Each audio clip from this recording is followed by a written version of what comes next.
Hi there, my name is Elise Castanguay and I'm a Creative Memories Advisor in Connecticut.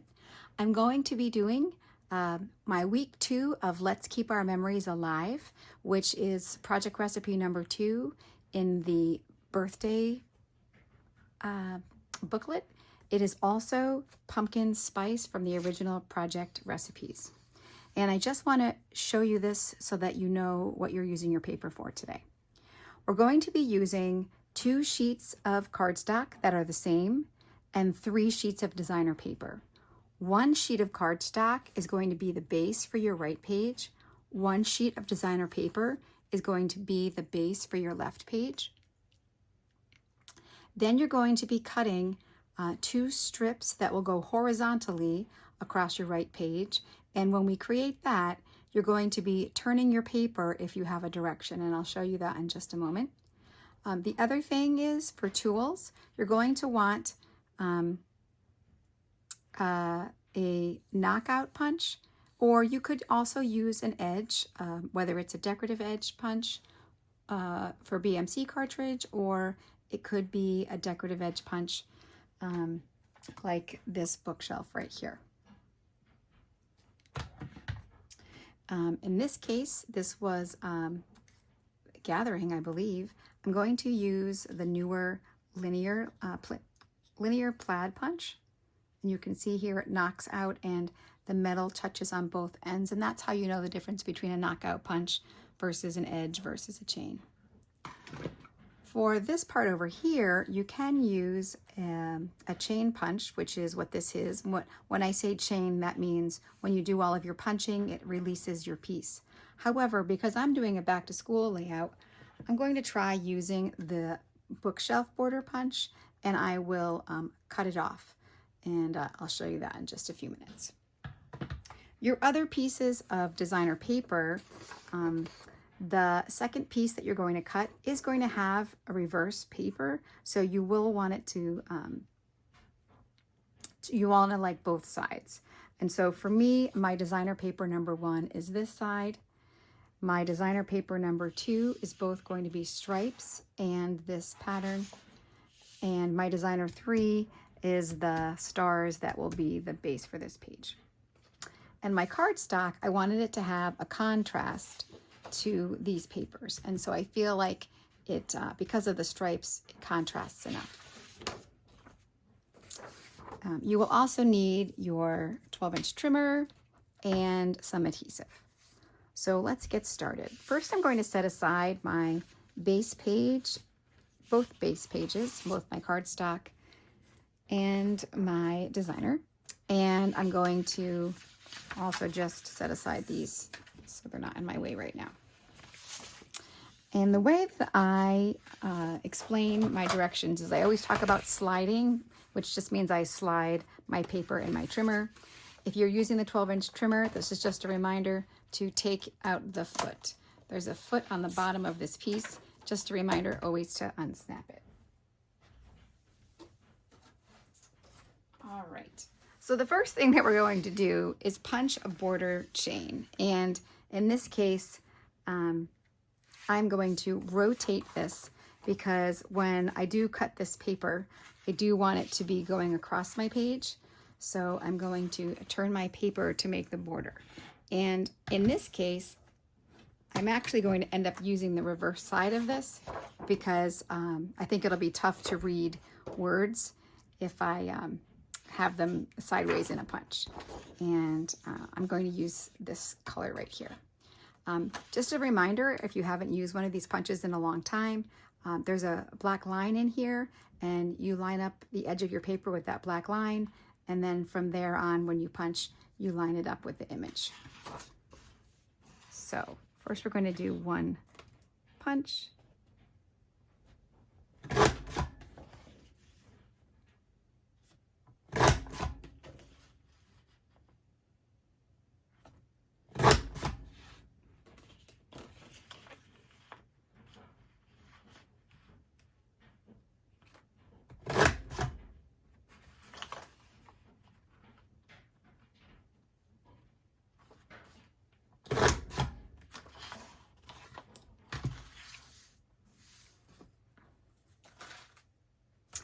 And then the important part of this is that you're going to need 3 inches, 3 inches, and 4.5 inches. So I'm just going to check to make sure that when I trim this, I have 10.5 inches left.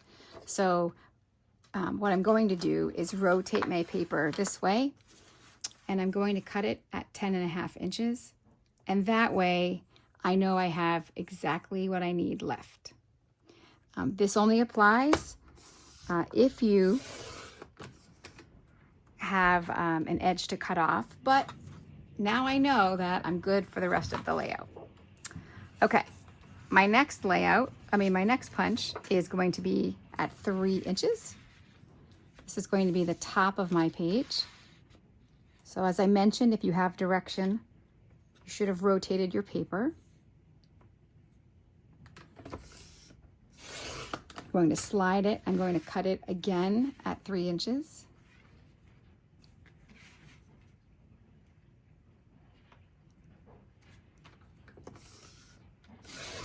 And I could trim it at 4.5, but I've already measured, so I know that's where I'm at. So this is 4.5 inches right here.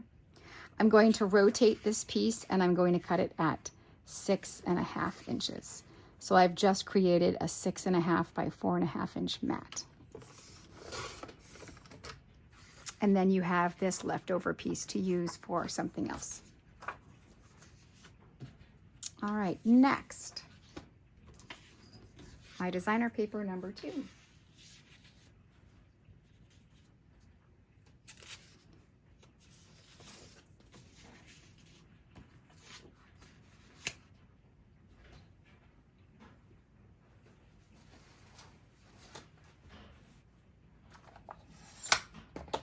Somehow I managed to knock it off the table.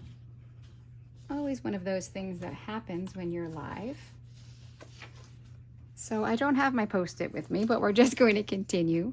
All right, once again, you're going to use both sides. So if you have a direction on your page where it's going to matter how you have it to you, just double check. So this strip is going to go vertically on your page, and I'd like to see all of these stripes. So I'm going to keep this paper in this direction. It doesn't matter on the other side because it could go either way. So our first cut is going to be 3.5 inches. And I apologize that my direction card fell off the table.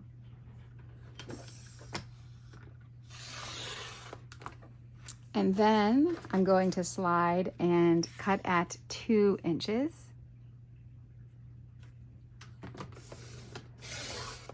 And then I'm going to slide and cut at 4.5 inches.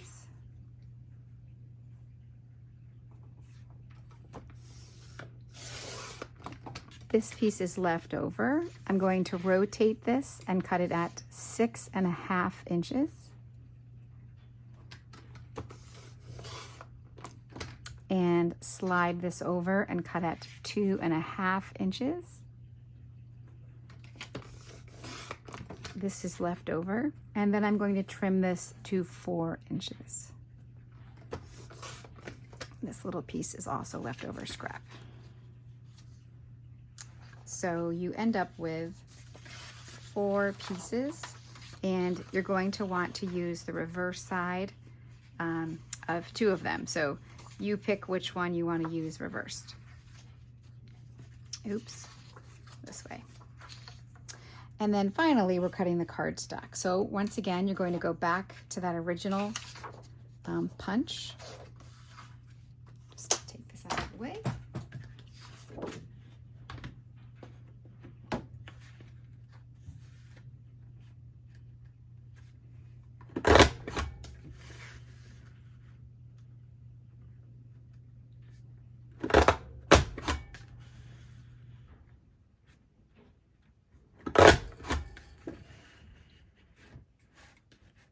I think you're going to notice that my paper choice, if you haven't already, is not your traditional back to school, and I'm working on my son's album from 2019. So I'm not working on anything current, that's for sure.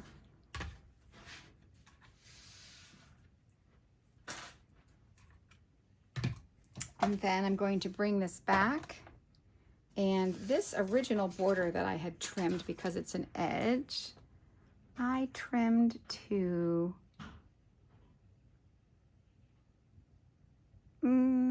just over 1.25 inches. So I think I'll trim this to 1.5 inches. I can always trim it again. Can't, it's trickier to take it, put it back on than it is to take it off. All right, and our final cut here is going to be 6 inches. So I'm going to cut it at 6.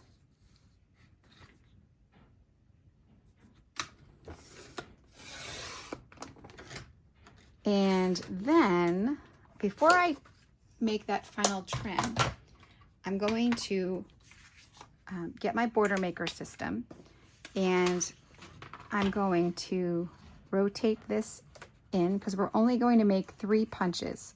We're cutting on the 6-inch edge here. And just make sure you have it lined up underneath. That's 1 punch, 2 punches, and 3. And then I'm going to come back to this one, and I'm going to trim it to 9 inches. And I only suggest that you do that in the event that you did an edge punch here. You just want to have about 9 inches with the way the rest of the layout works. So once again, trimmer at 9 inches. And now we're going to fit it all together.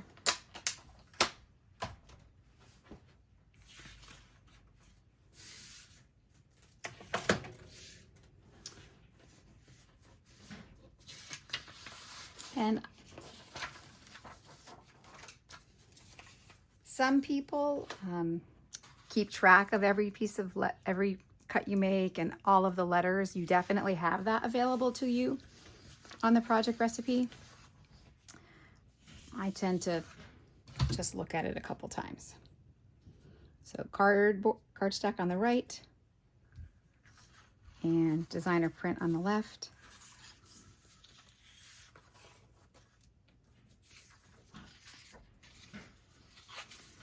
And then the first cuts you made will be on the top and bottom of the right-hand page.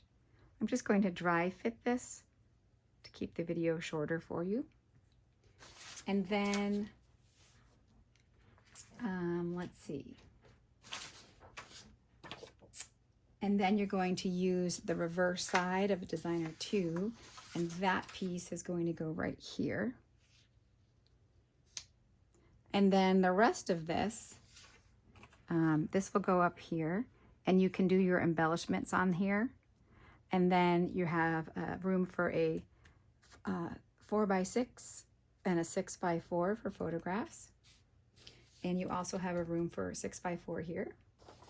And then on the other side, first you're going to lay down your 3.5 inch, and I would suggest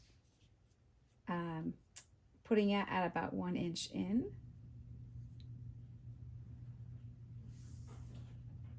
And then I'm going to layer this piece here. And you do what works best for you. I'm going to leave about, 3/8 of an inch, I think. Just a little over 1/4, so you see a little more of the pattern. And then you're going to layer your strips. And you can decide if you want to tuck under or go over. Honestly, I think it's artistic license. You do what works best for you, what your style is. Here's my books.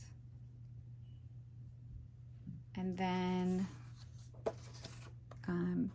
so this is easy to line up because you're going to do 3 and 9. Goes across your page, lines up exactly where the other page did. And then wherever you put this piece, is where you will lay this piece out. So if you went at, give yourself a 1-inch border at the bottom, 1/2 inch in, then you would do the same thing, 1-inch border, 1/2 inch in. And the rest that you have is all extra. And then this is an opportunity for you to take a title. So I have this title from this pack and some stickers. And so my photographs will go here.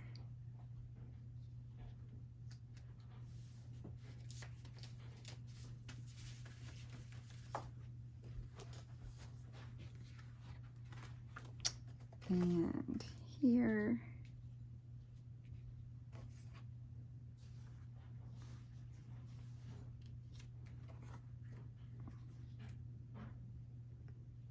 So if you are in my Facebook group, I can't wait to see the layouts that you create. And I think it's exciting when you might look at something and say, I don't know what I would do with that. And when you look at my layout, it completely changes the look when you change the color, change the punch. So thanks for watching.